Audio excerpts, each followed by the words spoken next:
Gordon Creighton is one of the most important people in this field who studied this thing for years. He's an ex-diplomat. He's a man who speaks 10 or 11 languages.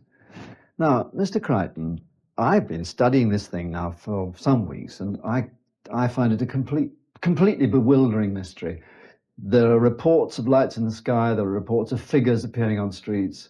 People are seeing little shapes in craft. Is this something solid? Is this something real? Is it worldwide? What's going on? Unquestionably, something very extraordinary is going on. Unquestionably, it's a very bewildering mystery.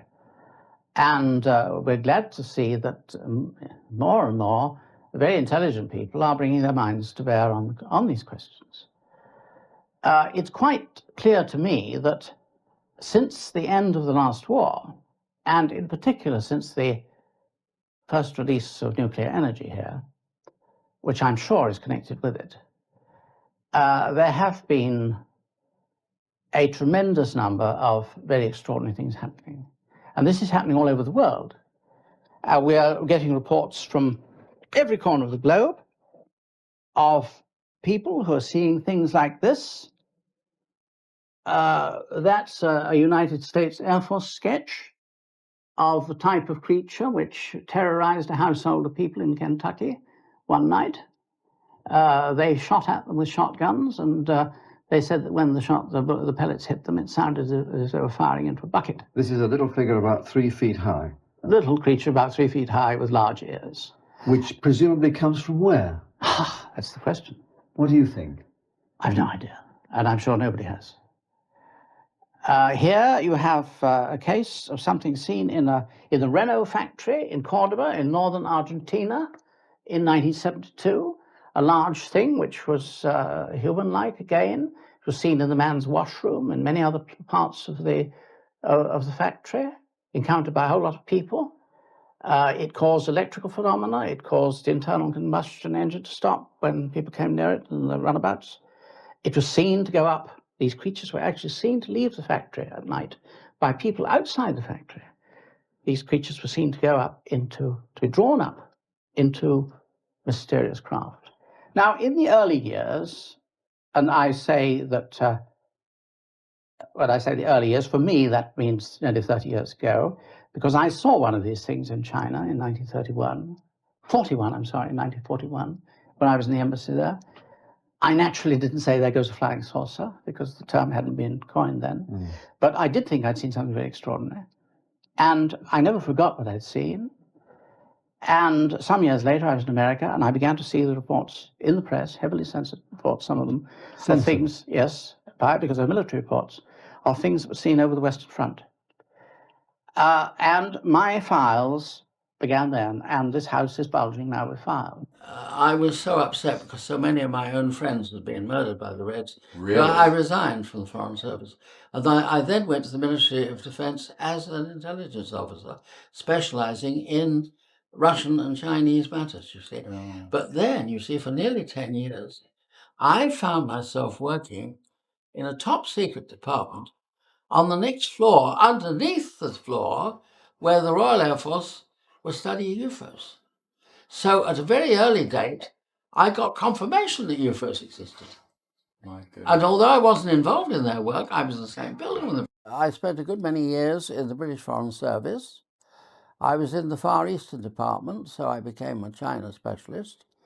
And I had already done Russian at Cambridge, so in the end I had these 2 languages, which of course I used a great deal in this work, and I spent 10 years in China. And it was there in 1941, when I was back again there with the embassy, as it was now an embassy, and I had this sighting of what we call a UFO. Of course, I didn't say there goes a flying saucer or there goes a UFO, but because this was 6 years, of course, before Kenneth Arnold. Look, it was whitish disc, totally silent apparently, flying extremely fast, and it had a bluish light on top, on the apex. It was that bluish color that you get in arc welding, and that was coming on rhythmically, so that as it went across the sky, you could say it's coming on there. Got to come on there, got to come on there, come on there. And that was flying from the northeast, that would be from Manchuria way, to more or less towards Burma, towards the southwest. Well, I never forgot that. I sort of put it in the back burner. I thought, can I go back? Was this daytime or nighttime? Oh, daytime, midday. And it was not high, it was flying underneath the clouds, totally silent. It certainly was very fast, because it was much faster than the famous Japanese fighter, the Zero, which we were already seeing at that time. Chinese communists took over. I didn't feel happy about the British policy and recognized them anyway. USA didn't, but we did, and I think it was a mistake. And I also felt very strongly that USA should have backed Chiang Kai-shek anyway. You wouldn't have had a Vietnam War or a Korean War, but that's all water under the bridge. So I resigned from the service, and I then went to the Ministry of Defence in Whitehall, which was quite close to the Foreign Office, of course, and as an intelligence officer, in view of my knowledge of Russian and Chinese. And I was working, therefore, on intelligence matters to do with those two countries. And therefore, in no way was it connected with the UFO problem. But the fact was that physically I was on the next floor, underneath this department, which we knew was dealing with UFOs. So A, I had seen something in China, and B, I was now underneath this department, which was said to be dealing with the same subject. So I already felt very certain. What year would that have been? This would be 53. And what do you know what this division was called? You mean what my division was called? No, the division dealing with the UFO problem. I think it was air technical. But having, of course, seen something, and having, while I was in the States, seen the newspaper accounts, heavily censored, by the way, about the Foo Fighters, or Kraut balls as the American pilots call them, I was already quite sure, you see. I wasn't one who believed that UFOs might exist. I was satisfied they exist. I've met Germans who've seen them, of course, German pilots. I've talked to RAF people who certainly saw them. Probably small, small devices of probably the Foo Fighter type. Described to me always as small, globular, either silvery or golden or fiery, perhaps a foot or two wide. I imagine they were telemetry devices of some sort. I understand that a very interesting thing happened in Germany. After the war, when the Allies were occupying Germany, one of our bombers was flying over Germany, very low, of course. It was not the pressurized height, flying very low with the waste hatch open. And apparently one of these things came in and flew up and down inside because the whole crew of 8 or so saw it. And it then flew out again. And so it probably took a total reading of every man there, a picture of him, and took even his blood pressure and his state of mental development, if any, and spiritual development, the whole lot probably. And out it went. And you know that in Brazil, where I was some years later, one crashed at a place called Ubatuba, and the bits were salvaged, and I think they ended up with the Americans in the end.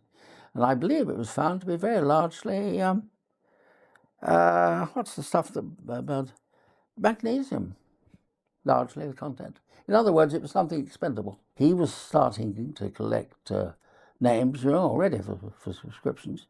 And two of the first requests we got were from the Duke of Edinburgh and from his uncle, Earl Mountbatten.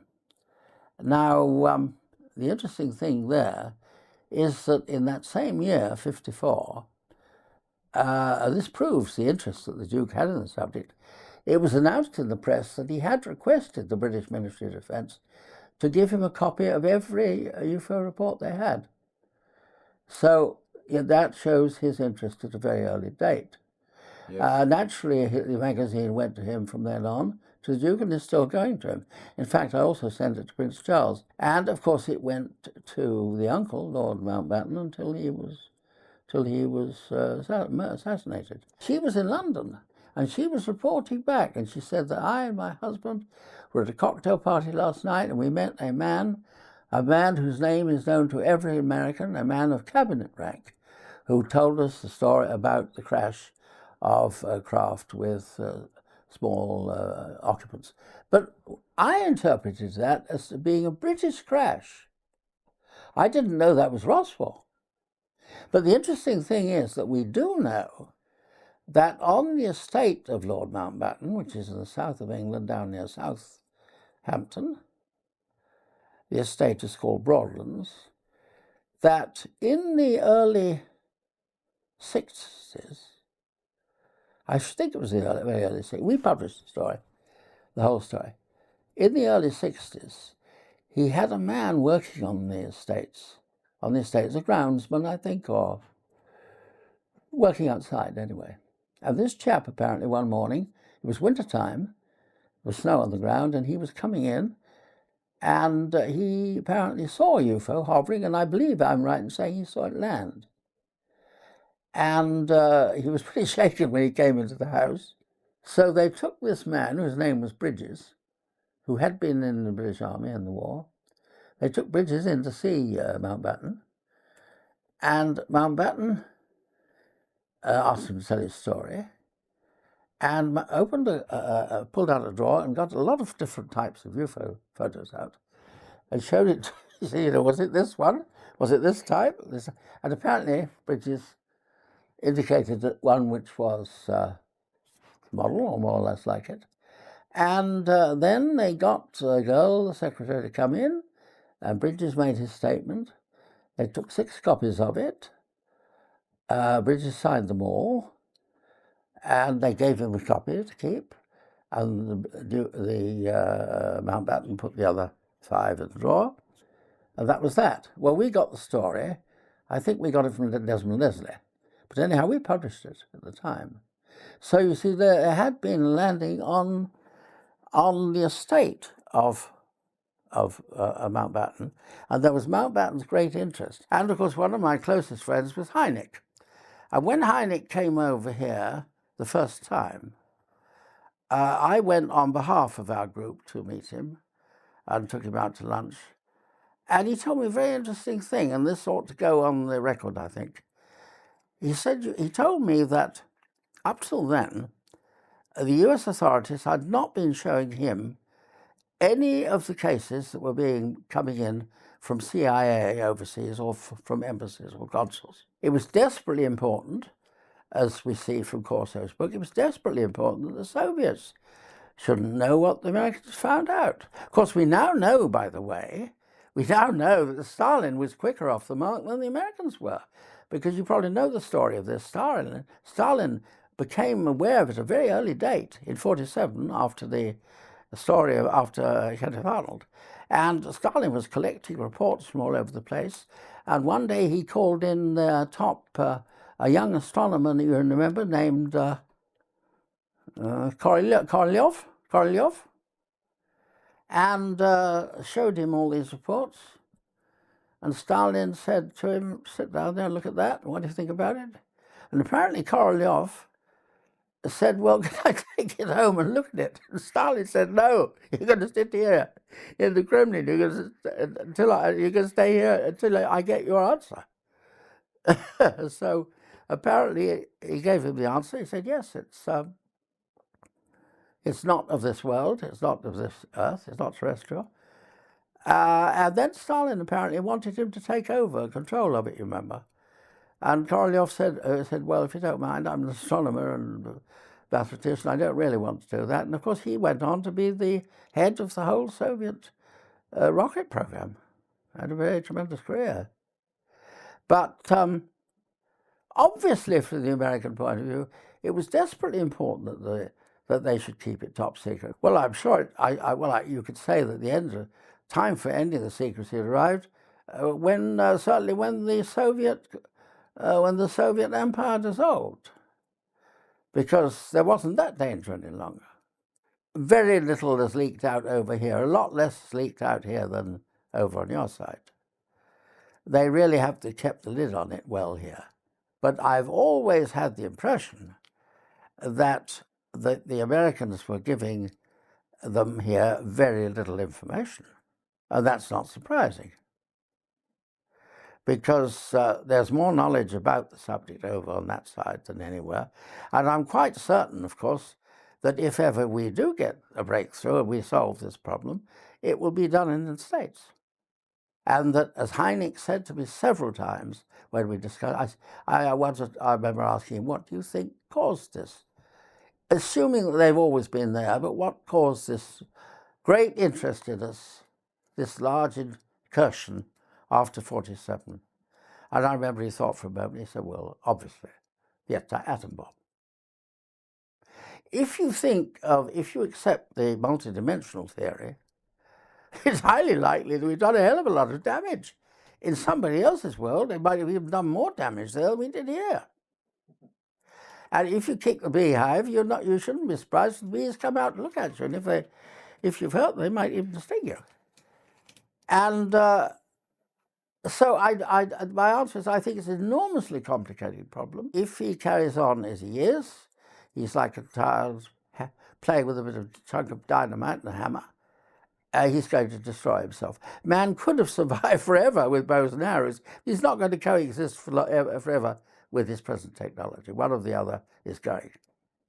I am certain that measures have been taken by agencies to terminate people who appear to be inconvenient or troublesome through knowing too much. I suspect that it has happened with at least one editor of Flying Saucer Review. I suspect that it happened with a man with M.K. Jessup in the States. I'm very puzzled about James MacDonald. I cannot understand why that man who had a perfectly happy life, apparently a happy family, cannot understand that he should have attempted as he did to kill himself as he did and to finally do it so terribly. Kennedy may have been engaged in a bit of a struggle with the CIA in attempting to get more information on the UFO subject, and that ostensibly, this story goes, that he might have been thinking regarding the UFO subject is so serious that he ought to take it up with the Russians. Now, if he was thinking of taking it up with the Russians, they may have thought this was a premature and very dangerous thing to do, and that might account for his termination. I wonder. I think certainly there have been crashed craft. I'm sure the American authorities have got corpses preserved, quite a number of them probably. And I suspect that some other countries have too, possibly the Russians. We have a lot of evidence of people being maltreated. We have a lot of evidence of cases of people who've been killed, who've been burnt badly by radiation, by unknown forms of rays. People have been carried off and have certainly not come back again. None of this looks to me like the behavior of benevolent beings. And therefore it's not surprising that you've mentioned the attitude of governments. It's not surprising the governments aren't saying anything about it. And I don't want to go on record as being critical of the governments for their view. I think it's a very serious matter. I think it is not one that one can bring to the attention of everybody. In other words, you're telling me there's a deliberate plan to keep this away from I'm people. sure. I'm sure, and I think very wisely. Because if many people knew what I know about it, from my study of it over many years, they might be very alarmed. We have many cases on record of cattle being taken. I'm glad to think that some of them like beef. There might be other forms of protein that they might be after, which would be rather more alarming. We have many cases on record where they've been seen taking rocks, stones, vegetation, plants, exactly the things that we would do and have done on the moon already, and would do on any other planet we landed on when exploring. These do look like extraterrestrial explorers. And with intent, with people intentionally fishing around, nosing around, with a purpose. We also have many alarming cases, alarming because we don't know the implications of them, of blood being taken from people, and also semen, and also ova from women. There's at least one good case of sexual intercourse, and I would think several, which would stand up to scrutiny. Now, you have to bear in mind that these people who have these experiences are not readers of Flying Saucer Review. They're not members of flying saucer spotting clubs. They're ordinary people. And they're very often, if it's South America, there may be illiterate peasants on the slopes of the Andes. And yet, all over the world, people are having experiences which fall into a recognizable slot. Which means that you and I have to face up to the possibility that this is mental illness which is happening, in fact. These are the emanations of people who are ill. It would be a very nice theory. And if it were that, then I think the medical profession have wasted a lot of time in not getting onto it. But we have a lot of doctors who are interested in the subject, and I don't know any of them who believe that it is mental illness. We do admit that there are cases of people who are very seriously disturbed after having the experience, but not before. Certainly about 15 years ago, I, like most people, thought that this must be from outer space. But I long ago ceased to think that it is necessarily the only possible explanation. I think that there can probably very likely be other realities. Where? Here. Around us, now? Yes. On a different time scale, you mean? Time, space, framework, anything. Other dimensions, if you like. We don't have the vocabulary for it, so it really isn't worth talking about it. Surrounding us now in this room? Yes. I might be sticking my finger through many worlds when I do this. Eastern religions have always said that this is so. So that I do not think that we see the whole of reality. I think we have a very limited view of reality. This is the big problem for man, really, in exploring this thing and following up to know where they come from. Now, I wanted to show you some of these early terms which interest me. Now, let's take an early language like Sanskrit. Now, you find in the classical writings of India, in Sanskrit, in the Mahabharata and the Ramayana, you'll find references to a machine or a vehicle described as a vimana. There it is in Sanskrit, vimana. And you see what it's called. It's called a celestial chariot of the gods or an aerial car. But now you take modern Hindi language, which is the descendant of Sanskrit. This isn't actually English Hindi, so I haven't got English Hindi, this is Russian Hindi. And I look up samolyot in Russian, which is the word for an aeroplane. And what do I find? Vimana. So there it is. Now here I have the New English Bible. And again, there are very interesting words which occur in Hebrew.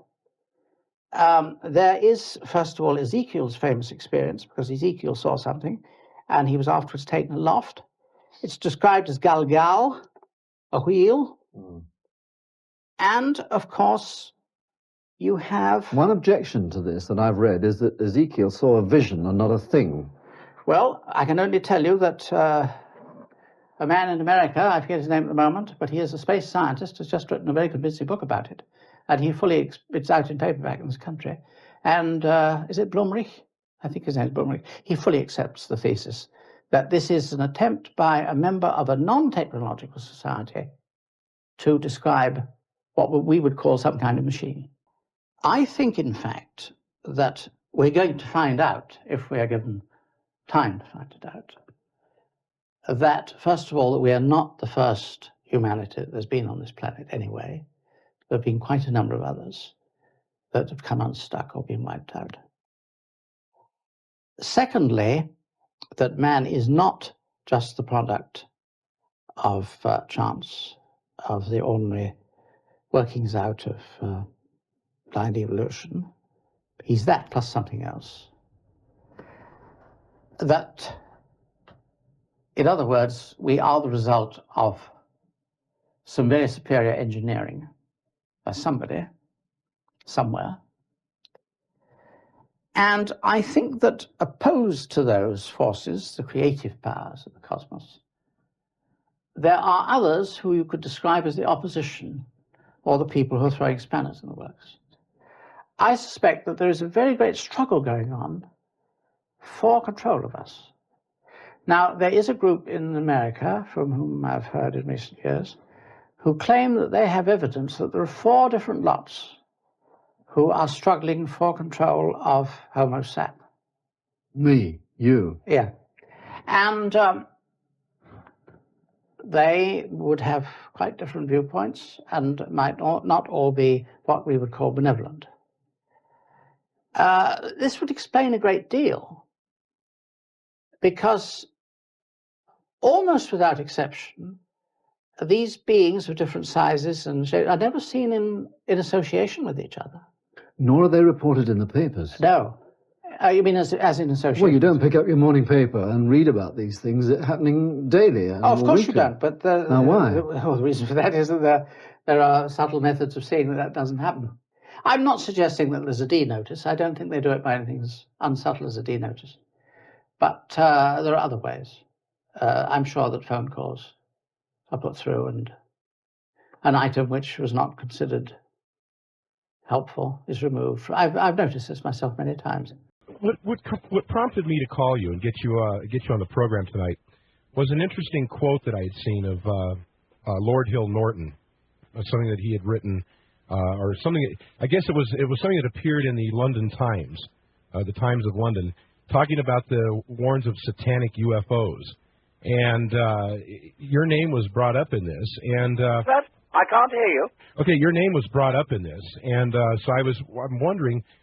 You know, when we talked about this on the phone the other day when we set up the interview, you were telling me your take on the UFO phenomena, what it represents, and I thought that was very interesting.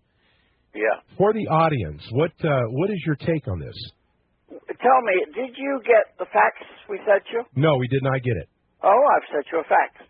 Yeah, I did not get it. Oh, sorry. I gave you a fax all about this work that I did on the study of Islam, of the Arabic language. Okay. You have not got it. I've not got it. We sent it to you. Did not come through. Mm. But anyway, go ahead and tell us about that. Well, it's a very difficult thing to give the whole of that on a radio talk. But of course, what I did was to suggest it was published in Flying Saucer Review in 1988. It's been published twice, actually. And it was an account of the many years of work that I'd done on Arabic, which is one of the many languages I've studied. And those were the conclusions I'd reached, namely that a lot of the phenomenon, which we call the UFO phenomenon, is probably not extraterrestrial at all, but comes from somewhere much closer. Comes from right here and from other dimensions. From other dimensions? There are a great many researchers now are coming to that opinion. After all, Dr. Alan Hynek was a very great friend of mine right from the start. And the first person he ever met when he came to Britain the first time was me. And he was in close touch with us the whole time. And he always said that there is so far no real evidence that it's extraterrestrial. And Jacques Vallée says the same thing. I do not believe it's extraterrestrial. There might be some. There might be small. Some part of it might be ET. But after all, we've been to the moon. So, or humans have been to the Americans have been to the moon. Mm-hmm. It's a little way. It's a tiny step. And I believe that at Roswell, I'm talking about the real crash at Roswell. Right. Not the Timbim, as we call it. We have a wonderful word, Timbam, because we're rather refined people. We're British. We're not like you crude American colonials. We never allow the word bullshit to pass our lips. We call it Timbam. Terminal male bovine anal material. Ooh, that's None of that talked about Roswell. Okay. But there was a real case at Roswell, and we have written a lot about that. And, of course, I think that was real, that was material, and there were, I believe there were real bodies there. What were these bodies, though? Well, I don't think they were like what was shown in that film. That film must have been something else. Now, you're talking about the Santilli film, right? Yeah. I think that was Tim Bam myself. That was Tim Bam. Yes. But the real Roswell affair was dealt with for many years by an excellent man in your country. That was Leonard Stringfield, and he devoted his life to it. Right. And we published the gist of his of his findings over a long period of time. Now, there's been some very good work done by other people since. Okay. Now, excuse me, you were just saying earlier that you have studied Islam. Yeah. What is it that the Quran tells us about what the... Don't get the idea that I'm an Islam fanatic. No, I'm not. I just... There's a lot about them I don't like. Okay. So, Gordon, don't get me wrong. Gordon, let me... My main interest is my main language is Chinese. Okay. And I'm more interested in Buddhism if you're talking about religion. But anyway, I do think that in Islam, in the Quran, you'll find... And it's in the Quran, you've got to look. You'll find very interesting material bearing on this subject, and that's why I emphasize it. Gordon, when we went to break, we were talking about the Quran, and we're talking about what the Quran says about... Yeah. What is this? Well, I don't want to devote the whole talk to that, because actually the article I wrote on it is a very long one, but I think the whole of it has been on the Internet already. Okay. Some time ago. And but I would advise people to look carefully at what the Quran says about it, because there are some hints there. And I think if you were to talk to an officer of the Saudi Arabian Air Force, for example, these are pretty well-educated chaps, I think you'd find that they all have, if you mention this to them, they say, yes, it's... we know about that, and we think it's highly probable it's an explanation of some of the phenomenon. I'm not saying all of it. Okay, now we're talking... Okay, but we're talking around this. What is the phenomena that they're saying that it is? They call them jinns. Jinns. As in, like... J-I-N-N or D-J-I-N-N. Now, is that in the same thing as what we might know as genies? Well, our word genie, I think, is a kind of corruption of that word, yes. Okay. And most people think it's just funny stuff from the Arabian Nights and all that sort of thing. But there are a lot of Muslims that take it very seriously, and it's the same thing as we deal with in psychic research. I've been a member of the British Society for Psychical Research for about 40 years, and of course we've got a lot of very sound scientific doctors and scientists and people like that who are members of it, and they all. They realize that we're dealing with something that is of that order. You have in the States Bob Dean, who was with the forces in Europe for many years, and he's talked and lectured and written a lot about the UFO phenomenon. And I understand that Bob Dean agrees that what we're dealing with, some of it may be physical as we know it. Some may not be physical as we know it. It may be other dimensional. Well, now what's the characteristic? Maybe more than one. There may be more than one dimensional level involved. Now, you had in the States, immediately after World War II, you had a very interesting man in the States named Dr. Meade Lane. I think most people now have forgotten about him. But he wrote one or two very interesting books on this subject. And the coming of the Guardians, I think, and then the coming of the ether ships. And he suggested, and I think there's very good evidence for it, he was on the right track, that there may be such a thing as what he called the dense ether. And of course you know that for many years people have scoffed at the old idea of the ether. But right. We've had one or two very important scientists in recent years in Britain. We had a British scientist named Dirac, D-I-R-A-C. It's a French name, but he himself was an Englishman up till recently, and he's been talking very seriously about the ether. We've got to go back to the idea of the ether, he thinks. But this is where some people believe that the... According to Meade Lane, and according to people like Dirac, there may be matter which interpenetrates our matter, which is denser than ours, not less dense, but more dense. And it's more dense so much that it's not perceptible to us. It's very important that one go into all these ideas, especially look at the ideas of Meade Lane. Okay. Meadellayne. Okay.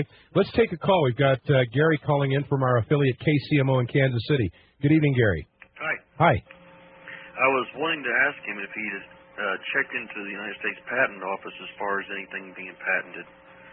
specifically one patent in particular. What's that? 3,177,654, patented April 13th, 1965. I'm looking at it right now. Okay, what is it? Electric Aerospace Propulsion System. It is a flying UFO. Interesting. Got a comment on that, Gordon? Well, no, I don't know anything about that. I don't doubt it. I'm sure that they've been working on these things for years. The Americans are not the only ones. How did you find this, Gary? Rex Research in Jean, Nevada. Okay. It was all the anti-gravity patents. There's over 200 pages. It doesn't surprise you the least. Okay. Gary? Yes. Could I get you to possibly talk to me off air about that? Sure. Okay. I'll put you on hold, and I'll have the producer out there take down your phone number, and I'll give you a call. Thank you. Thank you. Hold on a second here. Let me put him on hold. There he goes. Okay. Hello? Yes, I'm here. There's no doubt that you've got some very interesting things flying around in the States today. And it may well be that there's a lot of alien technology in it. We've just seen a very interesting book by Colonel Corsi. Philip Corso? Called The Day After Roswell. Right. The morning after Roswell or the day after Roswell. This man who was held very high positions in your forces, he's still alive. He has now spilled the beans because he has revealed that a great deal of the latest technology was derived specifically from either one crashed UFO or from several. Mm-hmm. So this book by Corsi, which has only just come out recently, this year, it should be looked at very, very carefully. I agree. We were doing that, too, as well. Yes, very important.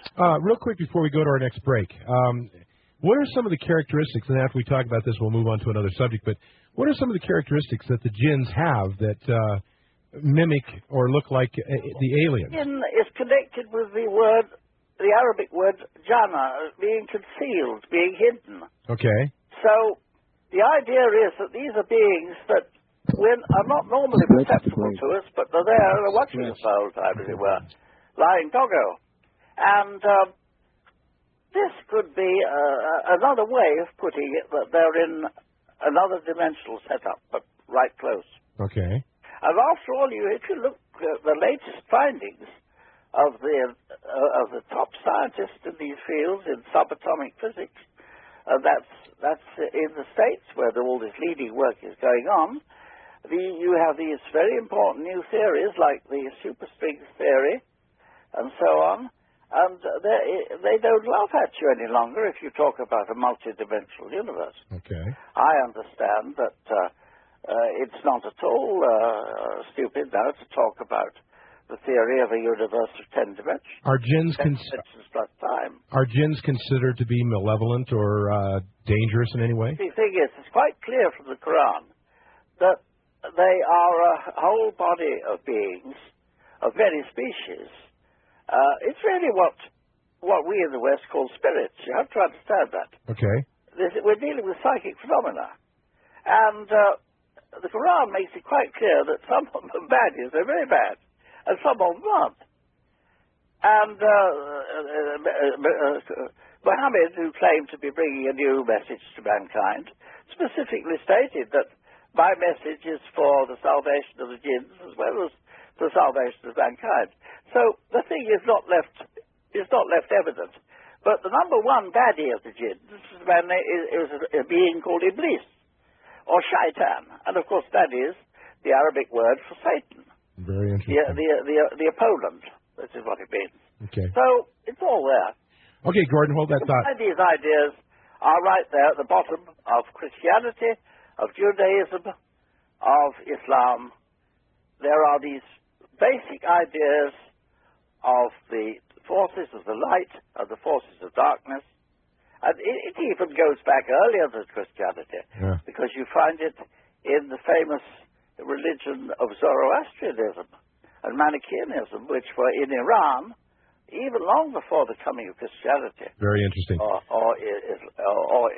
Islam, long before. Okay. My guest tonight is Gordon Creighton. He's in the United Kingdom. We're talking about UFOs over there. And Gordon, before we go on to our next segment or discussion, let's take a call. We've got John calling in, listening in on our affiliate KNZZ in Grand Junction, but he's in central Montana. Good evening, John. Hello. Hi. How's it going? I love your program. Well, thank you. Thank you very much. Where in central Montana are you? Near Lewistown. Wow. Oh, it's great to have you call in. What's your comment or question? I wanted to get that patent number. It was 3 million something, but I didn't get it fast enough. Okay.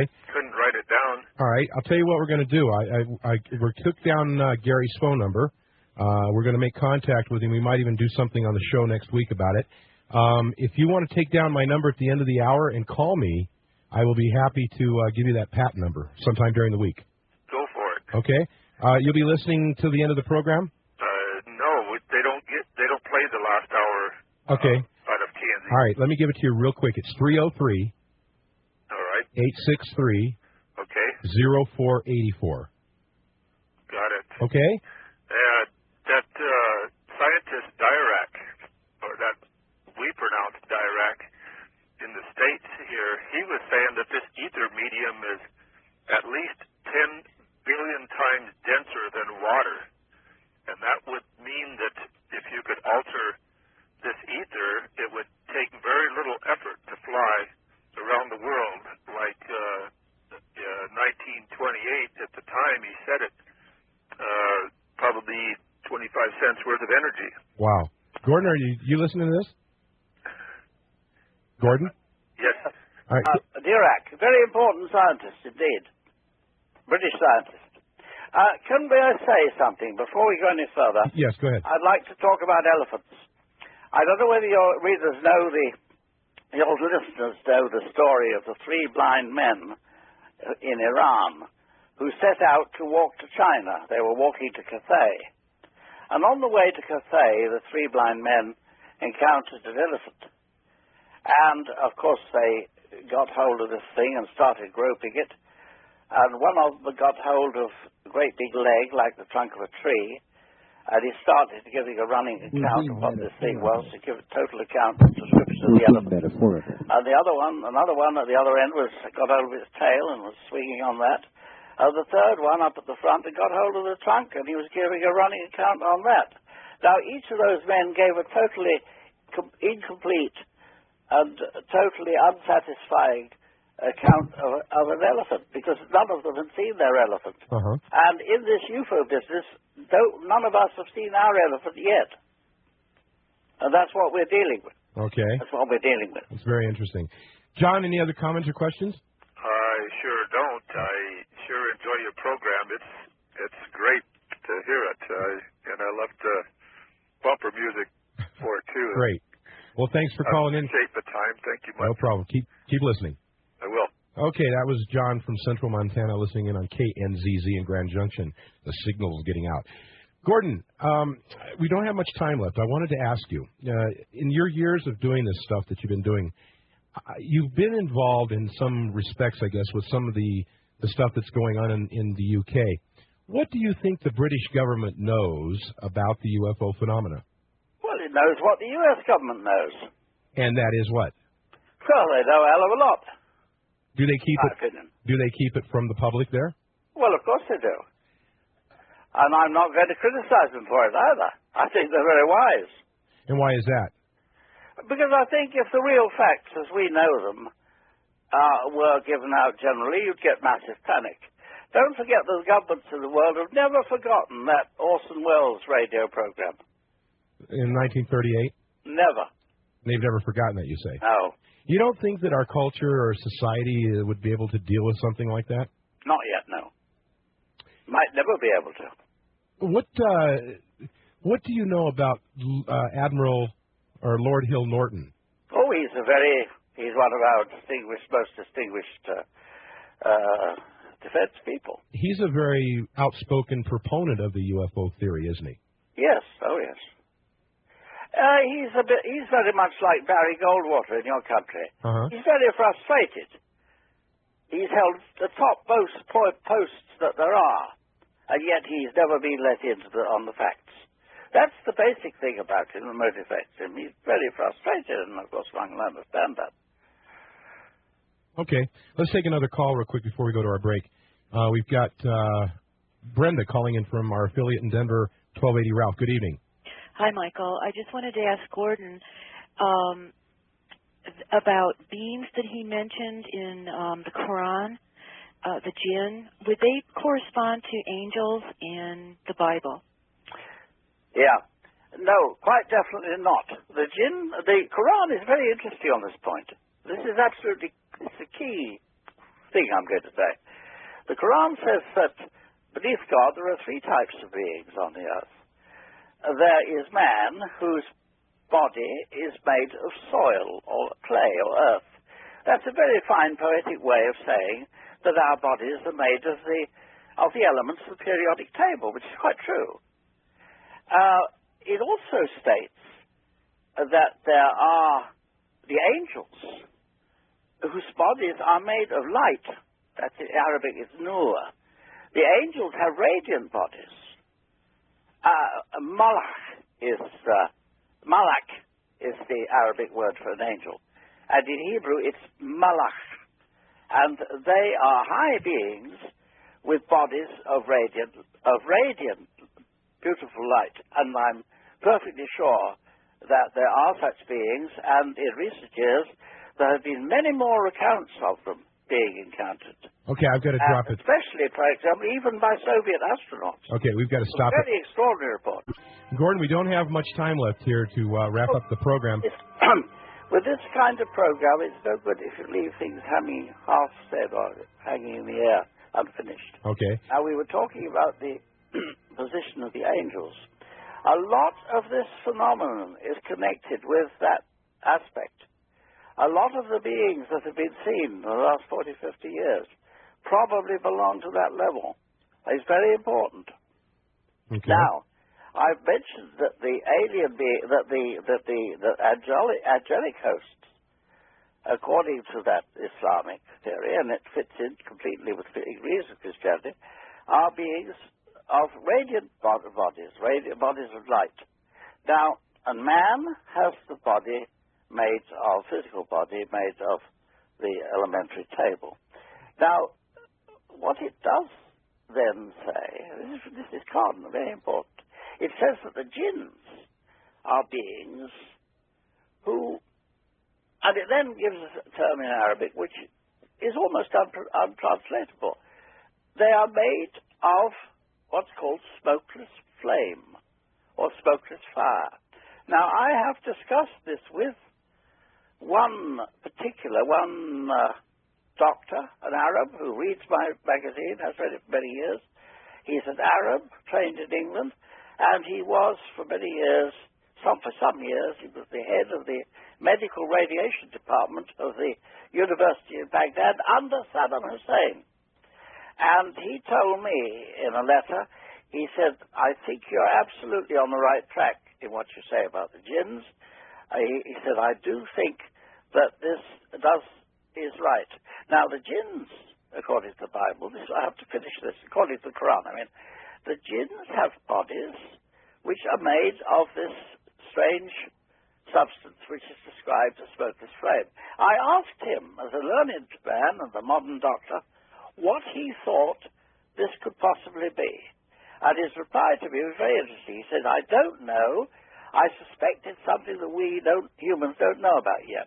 I suspect it's some kind of plasma. That's very interesting. No, plasma is an intermediate state between solids and gas. Okay, well, we're going to have to wrap it up right there because we're out of time. I want to thank you very much for being on the program and, again, being awake for us at that early hour over on your side of the coast. I want to thank you for being on the program, Gordon. Many thanks.